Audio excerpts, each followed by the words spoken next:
10E, adopt a resolution authorizing the purchase of 27 vehicles in the total amount not to exceed $1,854,000 and appropriating $19,000 from the Equipment Reserve Fund. Jim? Good evening again, Mr. Mayor, members of council. I'm here tonight for the second time to present for your approval vehicle replacements for both the 15-16 budget year and for the current 16-17 budget year.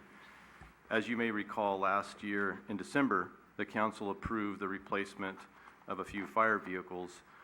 Chief among them were the fire command vehicle, the ladder truck, and the fire engine. And in February, the fire chief's vehicle was also approved by council as well. These actions completed the necessary replacements for the fire department, but also ensured that staff had the necessary vehicles for the standalone nature of the fire department.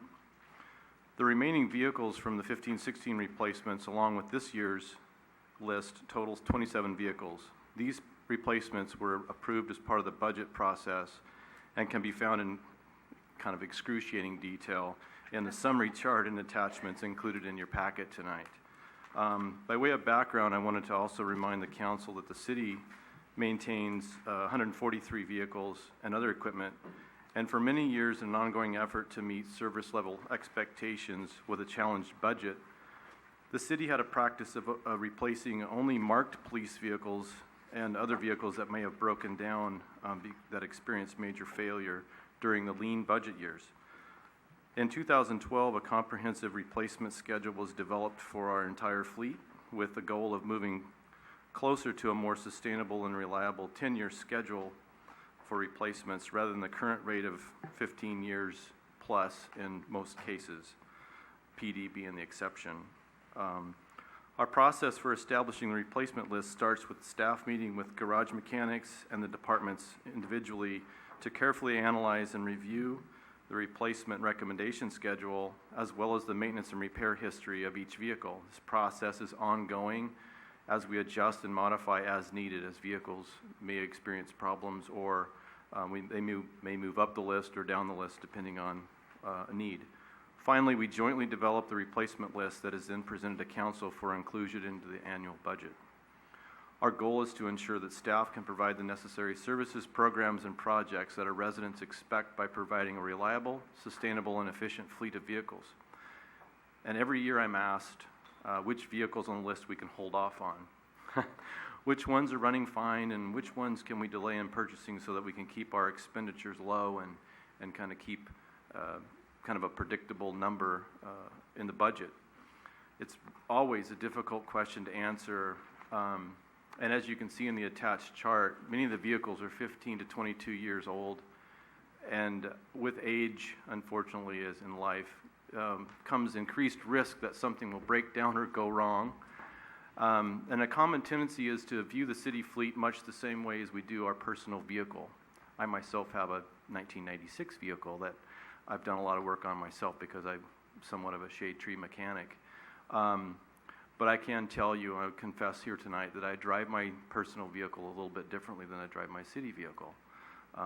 If the city manager calls me to a meeting, I get here as quick as I can. If I was in my city vehicle, I might be a little late to one of her meetings. But you don't speed. I never speed. There you go. I know the chief is in the room. But I say that as a sort of an explanation. You know, city vehicles are driven differently. They're used a lot differently than our personal vehicles. They experience heavy use, and most of them never make it out of the city. Big selling point when you go buy a car is, it's all, well, highway miles. Well, our vehicles are no highway miles. We get in them, we start them and turn them off frequently. They don't normally warm up to operating temperature. We blast up the hill, we come down, they get used pretty rigidly all day long. They have specialized equipment, radios, toolboxes, lights, and all kinds of things, and they don't have any backup if they're taken out of service or suffer a major breakdown. With the age of many of the vehicles, we're experiencing more serious issues, what I call level 2 issues, beyond the wear and tear kinds of things, brakes and those sorts of things. We get into more expensive parts, more downtime, and those kinds of things. We have a little bit of difficulty meeting smog requirements with some of them. Our mechanics have to tinker with them to make them get them through smog. And we also have higher fuel costs than we would if we would replace the vehicles a little sooner. And finally, when we send those vehicles to auction, we basically get nothing for them. No one wants to buy a 1998 S10 pickup. We get $300, and they mostly ship them out of state, so they have to take into account the shipping costs the purchaser does. So we get very little for them. But tonight I wanted to highlight a few of the vehicles on the replacement list in front of you to help shed some light on the challenges we often face with our replacements and our scheduling. I'll start with the Vactor truck for the Water Division. This truck was purchased some time ago to excavate around water line breaks, which we have quite often. It's a safer and saves time over the method that they used to use by digging with a backhoe and doing a lot of hand digging. We had a lot of workers' comp claims and those sorts of things, but our Vactor truck is very integral to our water response to get the water break fixed back online quickly. This truck originally was scheduled to be replaced in 14-15, but was delayed because it was one of those trucks, well, it's running now, maybe it'll run next week and next year, and we'll sort of roll the dice. Last summer, the truck broke down, and we spent about $10,000 to repair it. And while it was out, we rented a trailer-mounted machine, which had a little bit less capability, and we paid about $4,200 a month to rent that machine. In May, a few months ago, the truck broke down again, and we spent another $18,000 to repair it.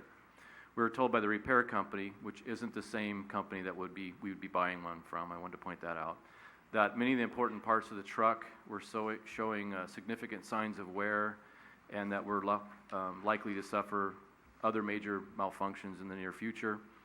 So all in all, we spent about $40,000 to repair that vehicle, and it still needs to be replaced. Police vehicles kind of are in a class by their own based on their usage. They've got, as you know, a lot of use with those vehicles. And as I mentioned, they are regularly purchased marked vehicles, and council has made it a priority to make sure that our officers have the necessary equipment for the important safety-sensitive work our police performs every day. A very conservative approach was taken for many years to only replace those cars which were the worst, with the goal of keeping the replacements at around 3 cars per year, and those are the marked vehicles. However, we've been challenged without those replacements as well, and scheduling due to their age and condition. For example, last year, we had one of our marked cars, car 5, suffer a major transmission failure. And at the time that the transmission went out, the replacement car, which thank goodness we had a new car, was at the vendor getting outfitted with the seats and the radios and the lights and all those kinds of things. So we had to take we had no backup for this car, so we had to take car 5 into the transmission shop. We spent about $3,000, put it back in service as fast as we could. It ran for about a month, and then we replaced it with the new car 5. We don't like to do those kinds of things. And then we sent the old car 5 with a new transmission to the auction.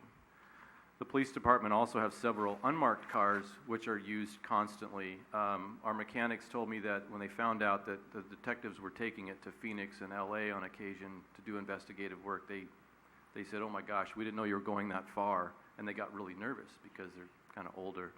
These vehicles also travel long distances, as I said, for investigative purposes, but they also have special equipment, safety equipment and radios necessary for police department operations, and again, none of these have backups.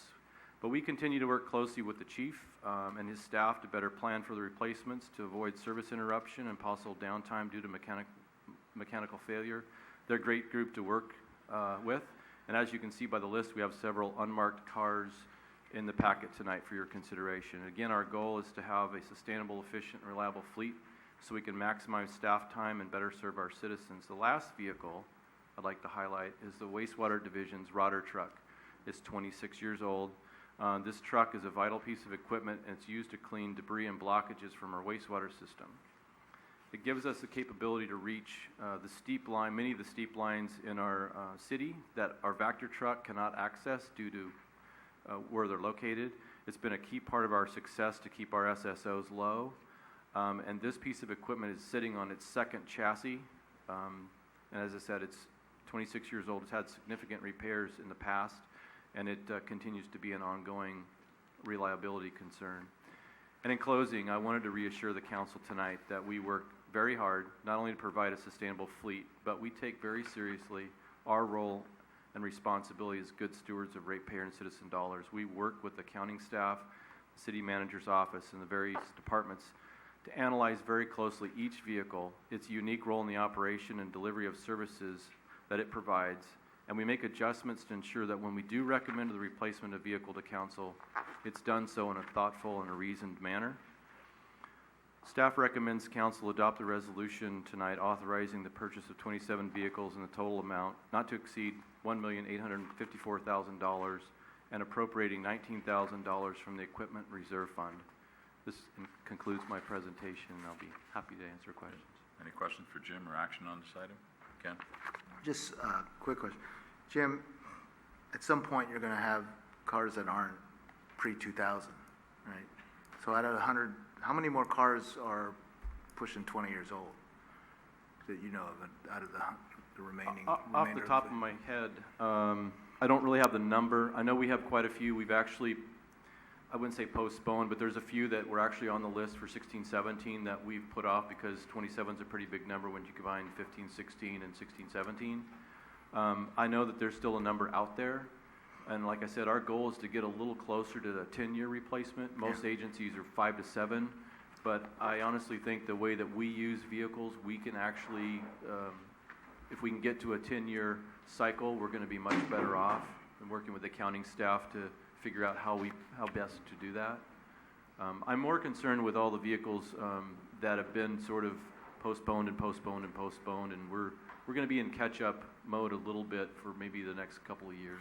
Well, I mean, and I really like the reason for replacement, the description, because it makes total sense to replace a vehicle that is spending more time in the shop and expending that kind of cost just to keep it, alive for who knows how long. So I'm just, the light at the end of the tunnel hopefully is there where we're going to be, where we're catching up and we're not 20 years out. Yeah, I think that if we can stay on a consistent path, we should see, if you just do the easy math, we have 143 vehicles. If we do 10% a year, and then you have to add in the PD that's shorter than 10 years, you're looking at 12 to 15 vehicles every single year forever. That's just the way the cycle's going to work out. The days of let's just replace a couple of vehicles, that they all stack up in the end, and what we don't want to have happen is a future council, future staff, having to weigh the idea of we have 40 vehicles that just blew up yesterday, or something like that. In a short time period, we're going to have a lot of mechanical issues potentially. That's what we're trying to avoid. We're trying to stretch things out and get them replaced in a sequential kind of a pattern. Thank you. Anyone else? Through the chair. Two things, three things, but one is the 3 pool cars. So obviously I know the age is there, as Ken was just bringing up. The miles are low, 41,000 or around there. So is there a need for the 3 pool cars? We definitely experienced some growing pains this summer when we had, I wouldn't say a full staff in engineering, but we had a lot of activity going on. A lot of people were using their own personal vehicles, including Jimmy Tan, their public services director. So there's definitely a need for the motor pool cars, but when we have sidewalk programs going on and pavement programs and different issues that people need to get out and visit and discuss issues with the council, with the citizens, it's imperative they have something to get out in. The 2 pool cars in particular, there's a Lumina and a Impala. They both have had some mechanical issues. They're not catastrophic issues, but the mechanics have said they're not in all that good shape. They're 2 cars that we've had some smog issues with as well. So, Okay, and then the bucket truck and the maintenance for parks. I know that's something we brought up in the study session because you had that number on the top of your head, $110,000. I think it's a topic we may be discussing tomorrow with the council and staff. So is that something that you wanted purchased now, or should we be looking to our conversations tomorrow? Not that would change anything, but maybe there's another opportunity or option. I definitely think that's up to the council's discretion. It's $110,000 was our estimate, and it's actually $152,000 for the replacement of the bucket truck. So it went up in a short period of time. Well, our estimate over a year or so ago was $110,000, but after we investigated the actual truck and I think the city of Hayward bought the truck that was similar to what we wanted, so we went over there and visited and contacted the manufacturer, and things go up in price, so. They do. I don't know, to the city manager, what's your thought? So my recommendation would be if, that you authorize the list if the council is comfortable doing so. You'll notice that this particular vehicle in the 16-17 budget is still pending the actual bidding the right purchase location and the precise purchase amount. So there's at least another few weeks of work associated. There won't be any purchase actually occurring for that vehicle for several weeks. We have time for your discussion tomorrow night. Any further direction the city council wants to provide, we can certainly put an asterisk on this vehicle if you approve the list, or alternatively, you can simply pull it and ask us to bring it back at the conclusion of your deliberations related to the tree program. That would be a good idea. So are we going to update the vehicle replacement list? Because I know in the staff report, which was the budget, which is what you knew back then, was 110,000, and now it's 152. So we can have our accurate numbers, since it looks like they've changed from the last time we discussed this at study session. I'm still looking in the packet, and it still has that down, unless it's somewhere else identified at the higher rate. That number we've known that number for several months, and I believe at the budget I suggested, or I commented that it was 152. Because you asked what the cost was at the budget session. You did, and you quoted 110, which I was impressed, because that is what it said, so you had a good memory. Okay. Then I misspoke. Okay. And It happens. to the city manager's point, our priority, if the council does approve the vehicles tonight, would be to get our police vehicles in the queue. And I believe that we would have, I would say, at least a month, maybe even 2 months to wait and sort of vet some of the things for the bucket truck. So if that helps. That helps. And then finally, just as I had asked for the reserve, when we were reserving various machines and other apparatuses in City Hall, and we had done some cleanup, and we were reserving for things that we didn't even have anymore. So I guess I want to go back. We have 143 vehicles, which sounds close to what we've had and maintained. I know we increased with staff from years ago when we were having difficulties, as every community was. So I want to know and be assured that we're doing the same thing here, because that number seems to stay constant, and obviously times change, staff levels change in various departments. So have we done an internal thing as we had not done in the other reserve category? Yeah, we've been working with not only the departments, but with also accounting. There was a few pieces of equipment that different departments were sort of, I guess for lack of a better term, hanging on to, and we've gotten rid of those because they were sort of held in reserve, or for parts, or because someone didn't want to get rid of a mower, for example. We've kind of gone through and done some of that deep cleaning in terms of vehicles and equipment. We've also been working with accounting on exactly what vehicles we have, because sometimes it's confusing who has what and what's on the list. There's a vehicle list, there's an equipment list, and then there's kind of small tools and some other things. So we've gone through and we've done some scrubbing on that, and we're working with accounting to do exactly what you said. Make sure that what we're saving money for exists, and it's a need that's ongoing. Thank you. Anyone else? Chair? Marty? When was the last time we reconsidered or considered leasing vehicles? It seems like if you had a 3-year lease, and when you buy a car, it depreciates almost immediately, then you got to maintain it for so long, where if you got a lease for 3 years, and especially for like the pool car, because it's really low miles, so it seems like looking into that may be possible. I mean, that's what I would do. I mean, I always look at it like it's my money, and I would see if we can lease a few vehicles, not obviously for the police cars and the bigger pieces of equipment, but that would be my suggestion. It's a good suggestion. Actually, the finance director and myself met with an outside vendor several months ago to discuss leasing, and we looked at a proposal. We are still looking at the numbers, and our plan moving forward is to maybe meet with a couple other vendors, make sure that the numbers, we've got to get some of our maintenance costs dialed in to make sure that we can, when we do come to council with that information, that it's fully vetted on our side in terms of our costs. We know what their proposal is, but we want to make sure that we're comparing it to what our costs really are to maintain those vehicles, as you said. I personally think that it's a good way to go for some of those vehicles, as you mentioned, the motor tool. Those are just off-the-shelf vehicles. We kind of get into a little bit of a situation if you get into some of the public safety specialized equipment, but there's definitely parts of our fleet that could benefit from a lease program, and we look forward to bringing that to council at a future date.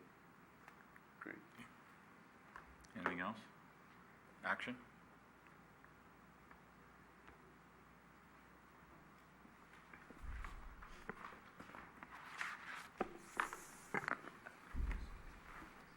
So, through the chair, I just have a question. Rico, did you want to not include the bucket vehicle, or I didn't quite understand what you were Well, since we were going referencing? to discuss that potential tomorrow night, but I think what I heard clearly from staff was they can be asterisked. It's not going to be purchased in the next few months. It can be Still have the opportunity. to still have the opportunity not to or to. So we can go forward. They're going to asterisk it, and if it needs to be modified, then it can be done so. Okay, so do we need to change the resolution? No, okay. So I'll introduce the Why are we going to resolution. talk about a bucket truck tomorrow? Councilmember O'Connell. Aye. Councilmember Rico Medina. Aye. Councilmember Ibera. Aye. Vice Mayor Marty Medina. Aye. Mayor Ruane. Aye.